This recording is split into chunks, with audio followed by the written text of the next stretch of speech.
오늘 사무엘 10장의 말씀, 드디어 이제 사울이 왕이 되어지는 왕이 되는 장면이 기록되어지고 있는데, 오늘 1절부터 27절까지의 말씀을 통해서 한 두 가지만 생각을 해 보려고 합니다. 먼저 오늘 말씀을 읽으면서 그 앞에 사무엘이 이제 사울을 돌려보내면서 이야기를 하지 않습니까? 이러한 징조가 있을 거다 해서 세 가지의 징조를 다 이야기를 하는데, 정말 사울이 돌아가는 길에 그 세 가지의 징조가 다 이루어집니다. 근데 특별하게 이 징조에 대해서 저도 되게 궁금하고, 왜 이런 징조들을 보여주었을까 여러 가지 생각을 해보고 또 찾아봤는데 특별한 그 얘기는 없더라고요. 근데 여기에서 보면은 그 장면이 있지 않습니까? 사울이 베델로 올라가면서 예배하는 사람들 세 사람을 만나는데, 그 세 사람들이 한 사람은 염소 셋을 가졌고, 한 사람은 떡 세 덩이를 가졌고, 한 사람은 포도주 한 가죽 부대를 가졌는데, 특별히 염소를 주거나 포도주를 주는 게 아니라 떡 두 덩이를 사울에게 주었다라고 이야기를 하잖아요. 그 장면을 가지고 이렇게 해석을 해놓은 걸 봤어요. 사울이 사무엘을 만남으로 또 왕이 된다는 이야기를 듣고, 어떻게 보면 하나님께 붙들린 바 된, 그래서 나중에 보면 성령에 감동돼서 사울도 예언을 하게 되고, 사울도 선지자 중에 있느냐 그런 얘기가 나오는데, 우리가 하나님을 만나고 또 하나님을 경험했다면 그게 끝이 아니라 이 베델로 올라가는 사람들이 그 사람들이지 않습니까? 어떤 사람들이겠어요? 예배하러 가는 사람들이잖아요. 예배하러 가는 사람들과 떡을 나눴다는 얘기는 그들과 교제했다라고 이렇게 얘기를 하더라고요. 그러면서 나온 얘기가, 하나님을 만나고 하나님을 경험하는 그 은혜로만 멈추면 안 된다. 내가 만났던 그 은혜로만 멈추는 것이 아니라 같이 신앙생활을 하는 사람들과의 그 교제 가운데에 들어가야 된다라고 그런 얘기를 하더라고요. 정말 그게 맞는지 틀리는지는 정확하게 모르겠지만, 근데 그 이야기는 맞거든요. 우리가 혼자서 신앙생활을 할 수는 없어요. 그렇지 않습니까?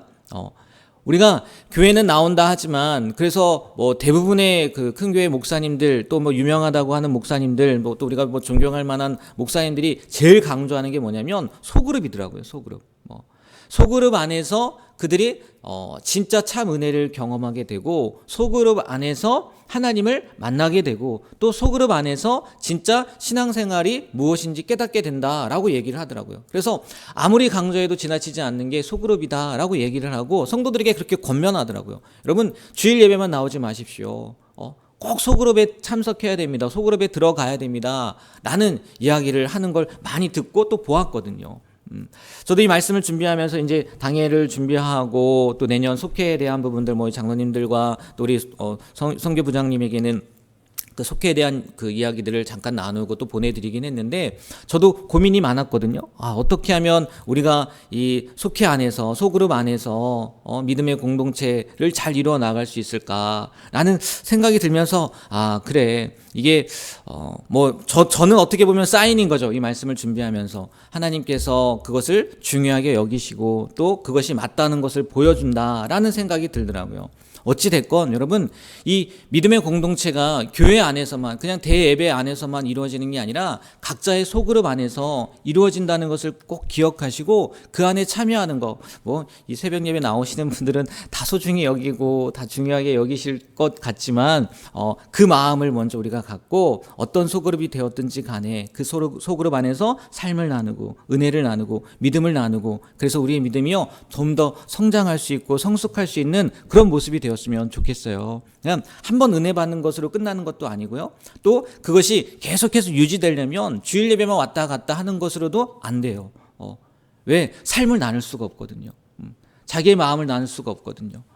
그래서 그 소그룹이 있다는 것을 꼭 기억하시고, 또 여기 이 자리에 나와 예배하는 우리들은요, 그 소그룹 안에서 우리의 삶을 잘 나눌 수 있는 그런 귀한 삶을 살아가시게 되길 주님의 이름으로 축복합니다. 그리고 다음으로 또 하나는 뭐냐면, 19절을 보면 이게 계속 반복되는 말씀이긴 한데, 19절 말씀을 다시 한번 읽어보도록 하겠습니다. 19절 말씀입니다. 너희는 너희를 모든 재난과 오늘 버리고 이르기를 우리의 왕을 세우라 하는도나 그런즉 이제 너희의 지파대로 1000명씩 여호와 앞에 나오라 하고. 사무엘이요 다시 한번 얘기를 하는 거예요. 이건 앞에서도 반복되었어요. 왕을 요구하는 게 좋지 못하다라고 했는데, 물론 하나님께서요 이 왕정을 허락하시긴 해요. 그리고 하나님도요 이런 상황이 온다는 것을 알고 있었어요. 앞에 신명기 말씀을 보면요 그런 얘기가 나오거든요. 그런데 하나님이 그러한 계획을 가지고 계셨고, 또 그것을 백성들의 요구에 따라 허락하셨다라고 할지라도요 그것이 하나님의 기쁘신 뜻은 아니라는 거예요. 하나님이 왕정을 계획하신 것이나 그것을 허락하신 것 모두는요 하나님이 인간의 연약함을 알고 그렇게 한 것뿐이지 그것이 하나님의 뜻에 합당했기 때문은 아니라는 거죠. 우리가 신앙생활하면서요 정말 이런 일이 없으면 좋겠지만 쉽지 않은 것 같기는 해요. 하나님 뜻에 내 뜻을 굴복시키는 것보다는, 하나님의 뜻은 이렇단 말이에요. 그러면 그 뜻에 우리가 굴복해야 되는데, 그 뜻에 굴복시키기보다는 내 뜻에 하나님의 뜻을 굴복시켜서 하나님 이렇게 해야 되는 거 아닙니까? 이렇게 관찰시키는 경우가 너무나 많이 있다는 거예요. 그럴 경우 대부분 하나님께서 거절하시지만 그것을 오늘 왕을 요구한 것처럼 허락하시기도 한단 말이에요. 근데 우리가 알다시피요 그 결과는요 그리 좋지 못하다는 거죠. 당연한 것이 하나님께서 기뻐하지 않는 뜻이니까, 그러나 허락했을 뿐이니까 그래서 당연하긴 해요. 네, 우리가요 정말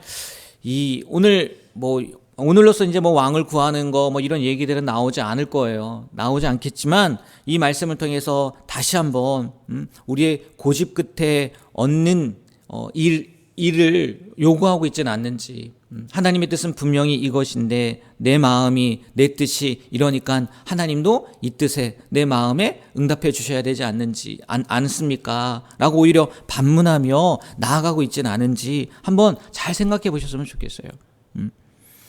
그런 표현이 있더라고요. 우리의 고집 끝에 얻는 일은 문제 해결의 시작이 아니라 더 큰 문제에 도입부일 수 있음을 우리는 명심해야 합니다 라는 얘기가 있더라고요.